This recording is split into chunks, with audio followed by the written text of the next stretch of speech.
সম্মানিত সুপ্রিয় দর্শক শ্রোতা দেশ ও প্রবাস থেকে যারা আমাদের সাথে সংযুক্ত আছেন, ভিডিও দেখতেছেন অথবা শুনতেছেন, সবাইকে জানাই আন্তরিক প্রীতি ও শুভেচ্ছা।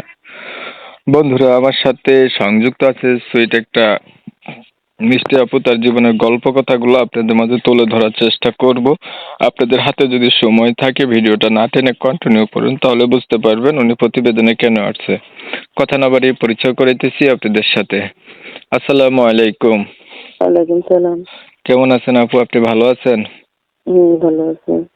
ভালো আছেন, ভালো থাকবেন, ভালো থাকাই কামনা করছি। প্রতিবেদনে আসার কারণ কি ছিল একটু শুনতে চাচ্ছিলাম, বলেন। একটা ভালোভাবে চলে চায়, কিন্তু ডাল ভাত খেতে পারি, নামাজ কালাম করতে পারি, এরকম একটা লোক চায়। ভালো একটা মানুষ চাচ্ছেন। পরিবারে আছে কে কে আপনার? আছে, আমার নানু আছে। আর কে আছে? আর বোন 2জন। বাবা মা তারা কোথায় গেছে আপনার? তারা নাই। নাই বলতে কি বোঝায়? তারা মারা গেছিল। দুজন? হুম।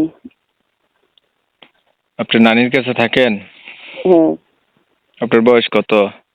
18। আগে কখনো প্রতিবেদন করছেন আপনি? না।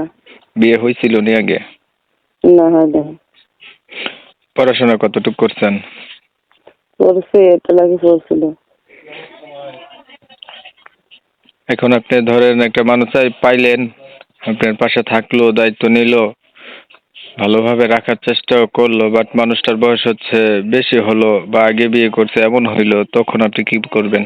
সমস্যা নেই। মানে আপনার হচ্ছে বয়স বেশি হলেও কোনো সমস্যা নাই? না। ঠিক আছে, আপনার বিষয়টা আমি একটু ক্লিয়ার করে দিচ্ছি আগে দর্শকদের জন্য। প্রিয় দর্শক শ্রোতা, শুনছিলেন আমি কথা বলছিলাম, এই আপুটা হচ্ছে প্রতিবেদনে আসছে, ভালো একটা মনের মতো মানুষ চাচ্ছে। ওনার হচ্ছে মনের মানুষ নাই। 18 বছর বয়স। পরিবারের সম্পর্কে জানতে গিয়ে জানলাম ওনার হচ্ছে বাবা মা নাই, নানির কাছে উনি থাকে। 8 পর্যন্ত লেখাপড়া আছে আর কি। তো ওনার চেহারা ছবি অনেকটাই সুন্দর আছে, ছবি যেটা পাঠাইছে সেটা অনুসারে বললাম আর কি। আমি কিন্তু ওনার নাম এবং ঠিকানা নিতে পারিনি কমিউনিটি গাইডলাইনের কারণে। যারা হচ্ছে আপুটির কিনা নাম ঠিকানা জানতে চান, উনি কোথায় থাকে এটা জানতে চান, তারা চাইলে ওনার সাথে কথা বলে দেখতে পারেন। সরাসরি ওনার নাম্বারে ফোন দিবেন। ওনার নাম্বার আমি হচ্ছে ভিডিওর স্ক্রিনে দিয়ে রাখছি। আপু আর কিছু বলবেন? না, আমার কিছু বলার নাই।